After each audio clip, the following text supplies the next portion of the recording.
உயர்திரு டாக்டர் சே வெண்ணிலா தேவி சுரேஷ் அவர்களின் diamond with in மற்றும் தமிழும் நிலவும் ஆகிய 2 நூல்கள் வெளியீட்டு விழா. வெண்ணிலா பற்றி முதல்ல சொல்லணும்னா ஒரு ஃபஸ்ட்டு 2-3 வார்த்தைகள் நான் பேச நினைக்கிறேன். இன்றைக்கி இந்த ப்ரோக்ராம் அரேஞ்ச் பண்ணது ஒரு விதத்தில் ஒரு தற்செயலான நிகழ்ச்சியா இல்லை அப்படிங்கிற மாதிரி எனக்கு தோணுச்சு. ஏன்னா இன்றைக்கி ராத்திரி நமக்கு சந்திரகிரகணம், ஸோ லியோனார் எக்லிப்ஸ். அது அறிவியல் பிரகாரம் பார்த்திங்கன்னா நிலா மேலே, முழு நிலவு மேலே, இன்றைக்கி பௌர்ணமி நாள், முழு நிலவு மேலே ஒரு சின்ன பூமியோட நிழல் படுறது. சுற்றி வரும்போது பூமி நடுவில் வந்துடுது, சூரியனுக்கும் நிலவுக்கும் நடுவில் நிலவு மறைக்கிற மாதிரி இது நிலவு மறைய போகிறதே இல்லை, நம் பார்வைக்கு நிலவு மறையிற மாதிரி தெரியுது, அவ்வளோதான். ஸோ அந்த பார்வை தான் நமக்கு நிலவில்லாமல் காட்டுதே தவிர அந்த முழு நிலவு ஒளிர் விட்டுட்டே தான் இருக்குது எப்பவும். அந்த மாதிரி தான் என்னோடய வெண்ணிலா தேவின்னு நான் சொல்லணும். நான் அப்பப்போ அவள் கொஞ்சம் முன்னாடி பின்னாடி வேலை விஷயமா அல்லது பாடம் நடத்துகிற விஷயமா இருந்தாலும் அந்த பிரகாசம் அவளை விட்டு என்றைக்குமே போனதே இல்லை. என்னோடய ஸ்டூடெண்ட்டாக அவளை ஞாபகம் வச்சதுலேருந்து இப்போ அவளை பார்க்கும்போது எனக்கு ஒரு சின்ன திருக்குறள் ஞாபகம் வருது. அவங்க அம்மா வேறு இருக்காங்க, அது ரெண்டையும் சேர்த்து நான் சொல்லணும்னு நினைக்கிறேன். என்னென்னா, ஈன்ற பொழுதும் பெரிதுவக்கும் தன் மகனே சான்றோர் என கேட்ட தாய். அது அவங்களுக்கு ரொம்ப பொருந்தும். ஏன்னா இந்த மாதிரி ஒரு பெண்மகளை பெற்று இவ்வளோ தூரம் இவளுக்கு புகழும் பேரும் இத்தனை அவார்டும் வாங்கி அது பார்க்கும்போது அவங்கள விட சந்தோஷப்படுறவங்க யாரும் இருக்க மாட்டாங்க, பெருமைப்படுறவங்க யாரும் இருக்க மாட்டாங்க. அதையே கொஞ்சம் மாற்றி சொல்லணும்னா, ஈன்ற பொழுதும் பெரிதுவக்கும் தன் மாணவியை சான்றோன் என கேட்ட ஆசிரியை. அது எனக்கு ரொம்ப பெருமை. அதனால் எனக்கு ரொம்ப பெருமையாக இருக்குது. ஆங்கிலத்தை கொண்டுறணும்னு நினைக்கிறேன். ஷேக்ஸ்பியர் கிளியோபட்ராவை பற்றி வர்ணிக்கிற ஒரு சின்ன 2 வரிகள் உண்டு. ஏன்னா நான் ப்ளஸ் காலேஜில் படிக்கும்போது எங்களுக்கு ஜூலியஸ் சீசர் தான் ட்ராமா, பிஎஸ்சியில் செகண்ட் படிக்கும்போது. ஸோ கிளியோபட்ரா நேச்சுரலாக ஒரு இது, age cannot wither her nor custom stale her infinite variety அப்படின்னு எழுதியிருப்பார் ஷேக்ஸ்பியர். கிளியோபட்ரா ரொம்ப அழகானவள், எல்லாரும் வர்ணிக்கப்பட்டவள் உங்களுக்கு தெரியும். ஏஜ் cannot wither her, அதாவது வயசு அவளோட அழகை குறைக்கவே முடியாது. நார் கஸ்டம் ஸ்டேல் ஹர் இன்ஃபினிட் வெரைட்டி. கஸ்டம்னா நம்ம அடிக்கடி பழகணும் ஒன்று. ஸோ தினம் பார்த்துட்டு இருந்தாலும், கிளியோபட்ராவை தினம் பார்த்துட்டு இருந்தாலும் அவளோட அழகை அவளோட இதை அந்த வெரைட்டி, அவளோட பன்முகத்தன்மையை குறைக்கவே முடியாது, அந்த குறைச்சி நம்ம ஃபீல் பண்ணவே மாட்டோம் அப்படிங்கிற மாதிரி எழுதியிருப்பார். அந்த மாதிரி ஒரு ஏஜ் cannot wither வெண்ணிலா நார் custom stale her infinite variety also. Because அவள் நிறைய பண்ணிகிட்டு இருந்திருக்கா இத்தனை வருஷமாக. அப்பப்போ நாங்கள் டச்சில் இருந்துகிட்டே இருக்கோம், எங்கள் அலுமினி குரூப்பில் பேசிகிட்டே இருந்தாலும் என்னோடய வேலை காரணமாகவும் அவளோட வேலை காரணமாகவும் ரொம்ப தொடர்ந்தாப்பில் நம்ம என்ன பண்ணிகிட்ருக்கோன்னு தெரியாமே தான் இருந்தோம். அந்த மாதிரி நிறைய ஸ்டூடெண்ட்ஸ், இந்த மாதிரி டீச்சர்ஸ் டே பேச்சஸ் நேற்றெல்லாம் பார்த்திங்கன்னா, நேற்று பார்த்திங்கன்னா we were so happy to receive. அதுதான் ஒரு டீச்சரோட நொபல் ப்ரைஸ்ன்னு நினைக்கிறேன் நான். ஏன்னா எவ்வளோ வருஷம் முன்னால் படித்த ஸ்டூடெண்ட்ஸும் இப்போ ரீசெண்டாக படித்து போன ஸ்டூடெண்ட்ஸ் எல்லோரும் மாற்றி விஷ் பண்ணும்போது அதுதான் எங்களோட பெரிய நொபல் ப்ரைஸ். எனக்கு அந்த விஷயத்தில் thank you Vennila for being such a good student. இப்போ இந்த புக்கு டைமண்ட் விதினை பற்றி கொஞ்சம் சொல்லணும் அப்படின்னு சொல்லி வெண்ணிலா கேட்டுக்கிட்டா. இந்த டைட்டிலே எனக்கு ரொம்ப அட்ராக்டிவாக இருந்தது, டைமண்ட் விதின் அப்படின்னு. ஏன்னா என்னை பற்றி ஒரு சின்ன அறிமுகம் வேணும்னா, நான் வேதியியல் துறையில் தான் முக்கிய ஆசிரியராக இருந்திருக்கேன். அதில் தான் நிறைய முனைவர் பட்டம் வாங்கி நிறைய ஸ்டூடெண்ட்ஸ்க்கு பாடம் நடத்தியிருக்கேன், எல்லாம் பண்ணியிருக்கேன். ஆனால் அதே சமயத்தில் நான் சில என்னால் முடிஞ்ச அளவு பண்ணணும் அப்படிங்கிறதுனால, ஸ்டூடெண்ட் பாப்புலேஷனுக்கு பண்ணணும் அப்படிங்கிறதுனால, I have also been trained as a counsellor for teenagers. அதாவது மாணவிகளுக்கு நன்வழி பொறுத்த கவுன்சிலிங், நன்மறிகளை சொல்லிக்கக்கூடிய அந்த சர்டிஃபிகேட் கோர்ஸ் எல்லாம் முடித்து அந்த மாதிரியெல்லாம் பண்ணியிருக்கேன். ஸோ இந்த டைட்டிலை படித்த உடனே ஆஸ் அ கவுன்சிலர் என்னோடய மனத்தில் தோணினது என்னென்னா, ரொம்ப பொருத்தமான டைட்டில் இந்த இருக்குது அப்படின்னு. ஏன்னா ஒரு மாணவிக்கும் ஒரு மாணவனுக்கும் உள்ளுக்குள்ளே நிச்சயம் ஒரு வைரம் இருக்குது. நமக்கே தெரியும், as a science person I can tell you, Vennila will know, வைரம்ங்கிறது ஒன்றுமே இல்லை, கரித்துண்டு தான். ஆனால் அந்த கரித்துண்டு பூமியில் எத்தனை ப்ரெஷர், எத்தனை டெம்பரேச்சரை வித்ஸ்டாண்ட் பண்ணி தான் அது டைமண்டாக அந்த ஸ்ட்ரக்சர் மாறுது அப்படிங்கிறது நாங்கள் சொல்லிக் கொடுக்குற பாடம் ஒன்று. ஆக்சுவலாக சாதாரண கரித்துண்டுக்கும் வைரத்துக்கும் என்ன வித்தியாசம் அப்படின்னு, அந்த ப்ரெஷரும் அந்த டெம்பரேச்சரும் எப்படி சாதாரண கரித்துண்டை வைரமாக மாற்றுது. இந்த வைரத்தை பூமியிலேருந்து எடுக்கும்போது வைரத்தை நம்ம வந்து ஒரு லேபிலையோ ஒரு கம்பெனிலேயோ செய்ய முடியாது. இப்போ செய்கிறாங்க, ஆர்டிஃபிஷியல் டைமண்ட்ஸ்னு விற்கிறாங்க, நான் இல்லைன்னு சொல்ல, but they're artificial, they're not natural. இயற்கையான கிடைக்கக்கூடிய வைரம் கிடையாது. ஆனால் அந்த வைரத்தை நம்ம பூமியிலேருந்து எடுக்கும்போது பார்த்திங்கன்னா அது சாதாரண பளிங்குக்கல் மாதிரி தான் நமக்கு தெரியும். ஒரு கூழாங்கல் மாதிரியோ பளிங்குக்கல் மாதிரியோனோ தெரியும். அது பட்டை தீட்ட அப்புறம் தான் அது ஒளிவிடவே ஆரம்பிக்கும். அந்த பட்டை தீட்டுற ப்ராசஸ் அதை அண்டர்கோ பண்ணினா தான். ஸோ அந்த டைமண்ட் விதின் இப்போ எல்லாருக்கூடலையும் இருக்கிறது இந்த புக்கில் காமிச்சிருக்கிற மாதிரி ஒரு சின்ன ஒரு கூழாங்கல் மாதிரியோ ஒரு பளிங்குக்கல் மாதிரியோ தான் இருக்குது. அதை வெளியில் கொண்டு வரணும் அப்படின்னா என்னை பொறுத்த மட்டும் அது ஒரு ஆசிரியரோட கடமையும் கூட.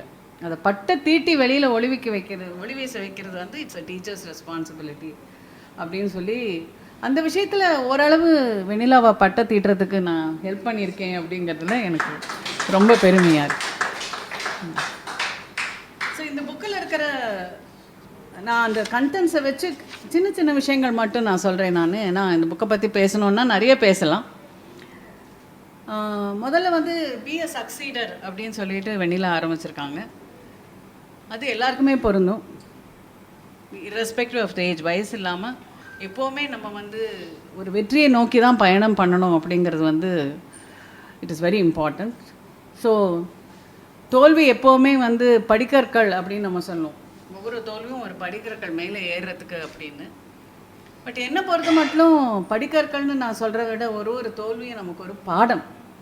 ஸோ அந்த மாதிரி ஒரு பாடமாக எடுத்துகிட்டு அது எப்படி மேலே கொண்டு போக முடியும், வெற்றிக்கு போக முடியும் அப்படிங்கிறது வந்து எல்லாருக்குமே ரொம்ப முக்கியமான விஷயம். அதை நல்ல தெளிவாக சொல்லியிருக்காங்க. தென் பேஸ் ஆஃப் லைஃப், பேஸ்னாலே வேகம்.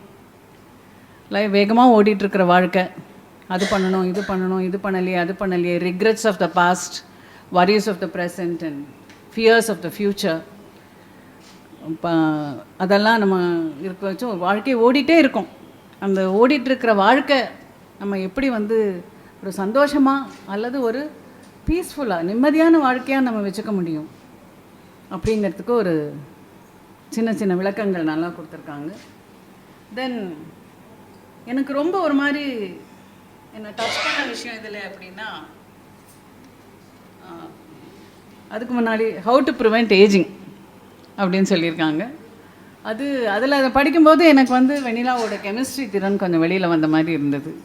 ஏன்னா அவள் என்ன தான் எடுத்திருந்தாலும் நல்ல ஒரு chemical, what are the compounds, என்னென்ன காம்பவுண்ட் நம்ம உடம்புல இருக்கிற காம்பவுண்ட் நமக்கு வந்து ஏஜ் பண்ண ரொம்ப சீக்கிரம், அந்த ஏஜ் எல்லாருக்கும் வயசாக தான் போகுது. பட் அந்த வயசை தெரியாமல் நம்ம உருவத்திலேயோ அல்லது இதுலேயோ வயசு தெரியாமன்னு இல்லை, பட் அந்த மூளையை எப்படி நம்ம வயசாகாமல் வச்சுக்கிறது, அதுக்கு நம்ம மனசார இமோஷ்னலாக நம்ம என்னென்ன கெமிக்கல் நமக்கு ஹெல்ப்ஃபுல்லாக இருக்குது, எப்படி ஏன் நம்ம எல்லோரும் சிரிச்சுட்டே இருக்கணும், எப்போ ஏதாவது வேலை பார்த்துட்டே இருக்கணும், ஏன் படிச்சுட்டே இருக்கணும், ஏதாவது படிச்சுட்டே இருக்கணும், ஏதாவது மூளைக்கு வேலை கொடுத்துட்டே இருக்கணும் அப்படிங்கிற அதுக்குண்டான கெமிக்கல்ஸ் எல்லாம் அவள் இண்டிகேட் பண்ணியிருக்கிறது ரொம்ப சந்தோஷமாக இருந்தது. ஏன்னா அது கண்டிப்பாக எல்லாருக்கும் தேவை.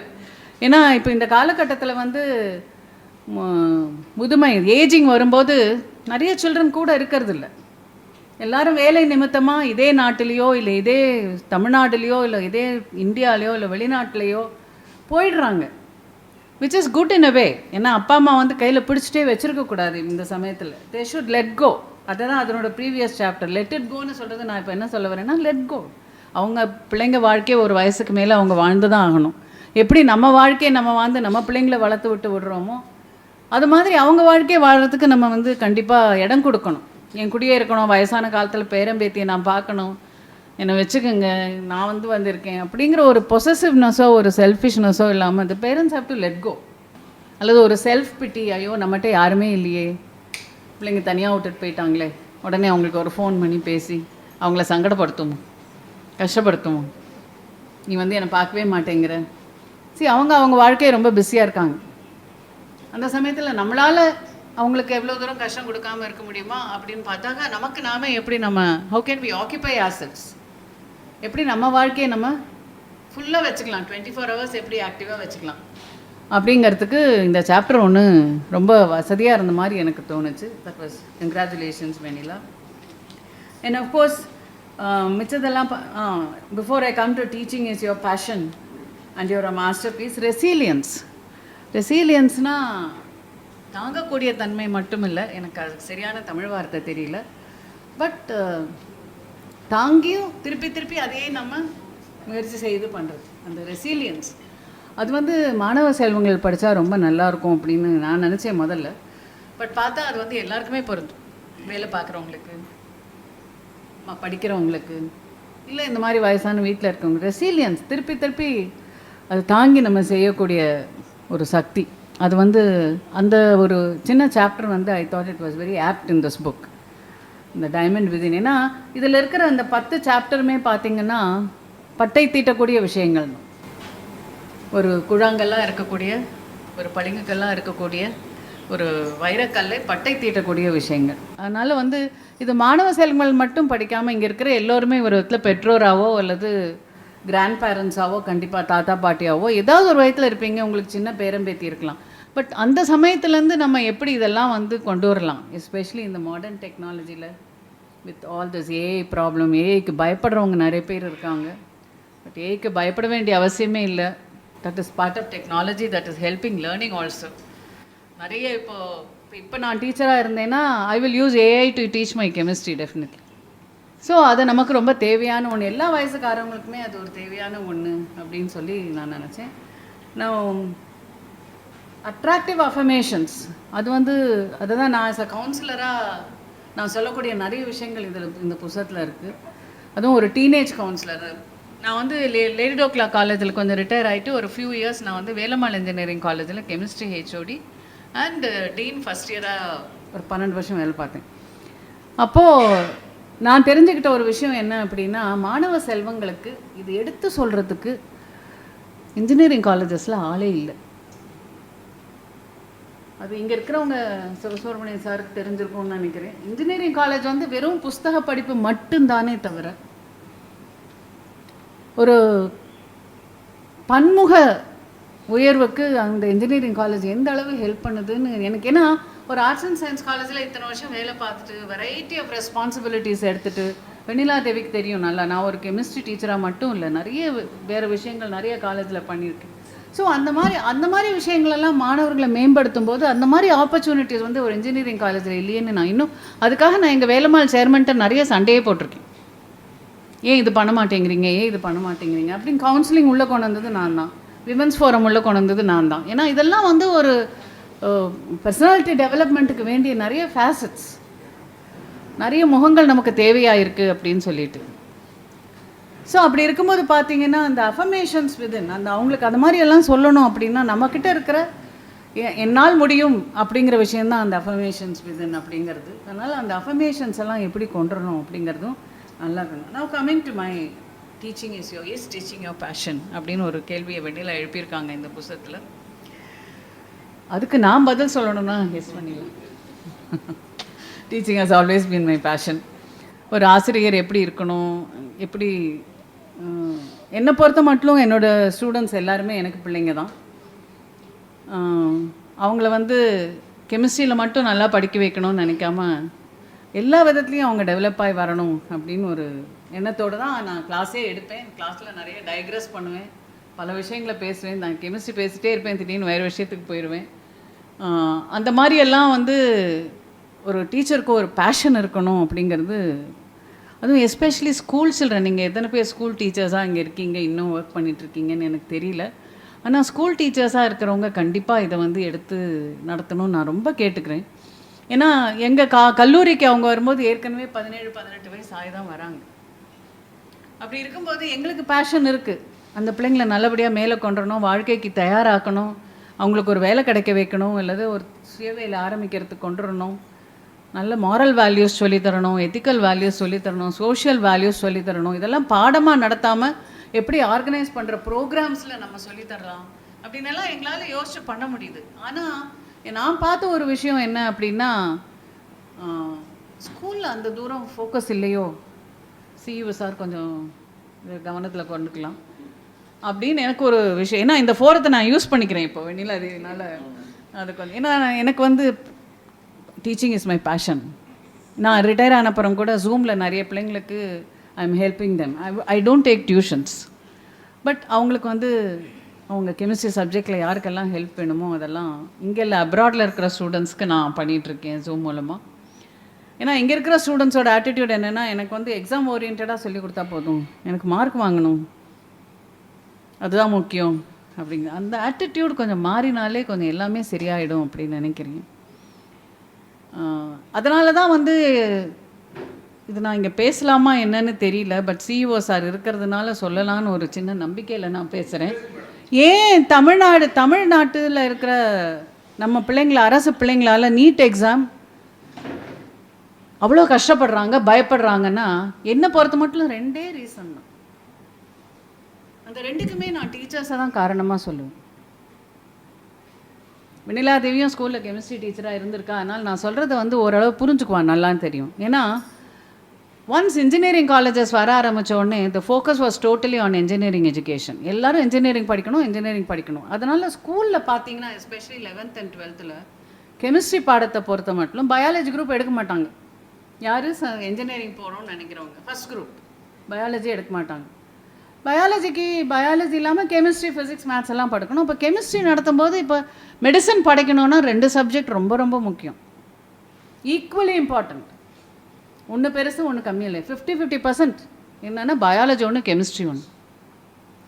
அப்போ அந்த +2 அந்த பயாலஜி டீச்சர்ஸ் பயாலஜி நடத்துகிறாங்க. ஆனால் கெமிஸ்ட்ரி டீச்சர்ஸ் என்ன பண்ணுறாங்க, தே focus only on physical chemistry, inorganic chemistry. Organic chemistry அப்படி பட்டும் படாமல் விட்டுட்டு போயிடுவாங்க. எத்தனை பேர் கெமிஸ்ட்ரி டீச்சர்ஸ்னு எனக்கு தெரியல, வெண்ணிலா சொல்லுவாங்க. ஆனால் அது உண்மையாக பொய்யா? ஆனால் அந்த ஆர்கானிக் கெமிஸ்ட்ரி தான் வேணும் நீட்டுக்கு. ஆர்கானிக் கெமிஸ்ட்ரி கண்டிப்பாக ஃபண்டமெண்டலோட பேசிக்கோட பிள்ளைங்களுக்கு நடத்தப்பட்டால்தான் அவங்களால நீட் எக்ஸாம் ஃபேஸ் பண்ண முடியும், ஆர்கானிக்கும் ஃபிசிக்கலும். ஆனால் அது எவ்வளோ தூரம் இப்போ இம்ப்ளிமெண்ட் ஆகுதுன்னு எனக்கு தெரியல. பட் இதை ஒரு எண்ணமாக வந்து இங்கே சொல்லலாம். ஏன்னா பிகாஸ் நிறைய பேர் இருக்காங்க, கிட்ஸ் எல்லாமே நீட் எக்ஸாம் எழுதுவாங்க. ஓகே, அப்போ உங்களுக்கு தெரியும் கண்டிப்பாக ஆர்கானிக் கெமிஸ்ட்ரி வேணும்னு. நீங்கள் ஃபஸ்ட்டு நீட்டு கொஸ்டின் பேப்பரை பார்த்தாலே பயப்படுறது அந்த கெமிஸ்ட்ரி கொஸ்டின்ஸை பார்த்து தான். கரெக்டாக தப்பா? ஏன் அப்படின்னா அந்த ஆர்கானிக் கெமிஸ்ட்ரி பேசிஸ் இல்லை. ஆர்கானிக் கெமிஸ்ட்ரி பேசிஸும் ஃபிசிக்கல் கெமிஸ்ட்ரி பேசிஸும் இருந்தாலே போதும். நீட்டில் நீங்கள் 100 மார்க் தான் மேக்ஸிமம், ஆனால் 60% மார்க்ஸ் அதிலேயே தள்ளிட்டு வந்துடலாம். அப்படியே இந்த இங்கே இருக்கிற மாணவ செல்வங்களே உங்களுக்கு அதை சொல்கிறாங்க. ஸோ அதில் கொஞ்சம் ஃபோக்கஸ் பண்ணிங்கன்னா என்னோட passion of teacher for school education மேம்பாட்டுக்கு நான் எப்போவுமே அதை யோசிப்பேன். ஏன்னா என்கிட்ட வர காலேஜ் ஸ்டூடெண்ட்ஸு எங்கே வேர் டு தே லேக் அப்படின்னு பார்த்தா இந்த மாதிரி விஷயங்கள்ல தான். ஸோ அதை மேம்படுறதுக்கு நான் சொல்லணும்னு நினைக்கிறேன். Yes, finally every one of the student is a masterpiece. So இந்த புக் வந்து ஸ்டார்டிங் வித் ஒரு சின்ன விஷயத்தில் இருந்தால் எப்படி சக்ஸஸ்ஃபுல்லாக ஆரம்பிக்கலேருந்து நீ எப்படி ஒரு மாஸ்டர் பீஸாக வர முடியும். யூனிக் மாஸ்டர் பீஸ்னால் யூனிக், அது மாதிரி வேற ஒன்றும் இல்லை. It is by itself, there is no comparison. அது மாதிரி இன்கம்பேரபிளாக எப்படி வர முடியும் அப்படிங்கிறது ஒரு நல்லா பில்டப் பண்ணி இந்த புத்தகத்தை வெண்ணிலா தேவி எழுதியிருக்காங்க. அதில் எனக்கு ரொம்ப சந்தோஷம். அவள் தமிழும் நிலவும் அப்படிங்கிற ஒரு கவிதை தொகுப்பு எழுதினதுலேயும் எனக்கு ரொம்ப ரொம்ப சந்தோஷம். ஏன்னா தமிழ் மொழியில் ரொம்ப பற்று கொண்டவள். எனக்கு தமிழ் மொழி எனக்கு ரொம்ப பிடிச்சமான மொழி, என்னோடய தாய்மொழி. நிறைய சைட் பை சைட் நான் நிறைய லாங்குவேஜஸ் படிச்சிருந்தாலும் ஸ்கூலில் காலேஜில் French second language, then I studied a little bit of Sanskrit and I studied Hindi, I studied German a little bit. எல்லாமே மொழி மேலே இருக்கிற ஆசையினால தான். ஆனால் என்னை பொறுத்த மட்டும் தமிழ் வந்து ஒரு தனித்துவமான மொழி தான். ஏன்னா நான் எப்போவுமே சொல்வேன், அந்த ழாங்கிற வார்த்தை வேறு எந்த லாங்குவேஜ்லையுமே கிடையாது, உலகத்தில் வேறு எந்த லாங்குவேஜ்லையுமே கிடையாது. ஆனால் அன்ஃபார்ச்சுனேட்லி தமிழில் லீவ் லெட்டர் எழுதி கொடுக்க சொன்னால் கூட இப்போ நம்ம பிள்ளைங்களுக்கு சரியாக எழுத வரல, என்னதான் நம்ம தமிழ் மொழியை பற்றி பேசினாலும். அதனால் அந்த தமிழும் நிலவும் அப்படிங்கிற அந்த புத்தகத்தை வெண்ணிலா கொண்டு வந்து அந்த கவிதை தொகுப்பு வெளியிட்டதும் எனக்கு ரொம்ப ரொம்ப தேங்க்ஸ். அதனால் என்றும் பிரகாசிக்கிற பௌர்ணமியாக வெண்ணிலா இருக்கணும்னு வாழ்த்தி என் உரையை முடிக்கிறேன். உயர்திரு டாக்டர் சை வெண்ணிலா தேவி சுரேஷ் அவர்களின் டைமண்ட் வித்தின் மற்றும் தமிழும் நிலவும் ஆகிய 2 நூல்களின் வெளியீட்டு விழாவிற்கு வருகை தந்து சிறப்பித்த அனைவருக்கும் நெஞ்சார்ந்த நன்றிகள்.